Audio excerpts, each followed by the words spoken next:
السلام علیکم ورحمۃ اللہ وبرکاتہ۔ بسم اللہ والحمدللہ والصلاۃ والسلام علی رسول اللہ، اما بعد۔ بہت ہی مناسب سوال آج کی اس میٹنگ میں آیا ہے، اور وہ سوال یہ ہے کہ کیا شرعاً شریعت میں تعویذ، گنڈا، کوڑی، کڑا اور چھلا لٹکانا یا باندھنا بیماریوں کو دور کرنے کے لیے، نقصان سے بچنے کے لیے جائز اور درست ہے؟ اس کا مختصر جواب یہ ہے کہ نفع اور نقصان حاصل کرنے کے لیے یا نقصان سے بچنے کے لیے یا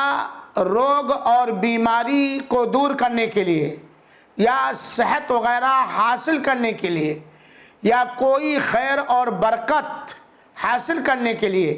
یا کسی شر اور فساد اور برائی اور نقصان سے بچنے کے لیے تعویذ پہننا، گنڈا لٹکانا، کالا دھاگا پہننا،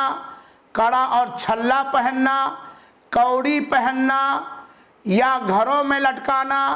یا گاڑیوں میں لٹکانا وغیرہ وغیرہ حرام، ناجائز، بڑا گناہ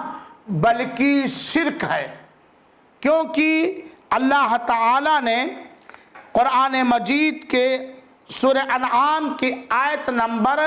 17 کے اندر بیان فرمایا، وَإِن يَمْسَسْكَ اللَّهُ بِضُرٍّ فَلَا كَاشِفَ لَهُ إِلَّا هُوَ۔ اگر اللہ تعالیٰ آپ کو نقصان پہنچانا چاہے تو اس نقصان کو دور کرنے والا، اس نقصان سے بچانے والا اللہ تعالیٰ کے علاوہ کوئی بھی نہیں ہے، کوئی بھی نہیں ہے۔ اور اللہ کے رسول اکرم صلی اللہ علیہ وسلم نے فرمایا،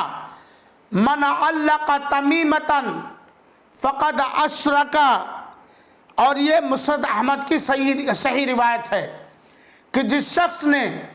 تعویذ اور گنڈا لٹکایا وغیرہ وغیرہ تو اس نے اللہ تعالیٰ کے ساتھ شرک کیا، اور شرک ہلاک و برباد کر دینے والا بڑا گناہ ہے، لہذا یہ سب کام کرنا حرام اور ناجائز ہے۔ اللہ تعالی ہمیں شرک اور شرک کے سارے وسائل اور ذرائع سے مامون اور محفوظ رکھے، آمین۔ والسلام علیکم ورحمۃ اللہ وبرکاتہ۔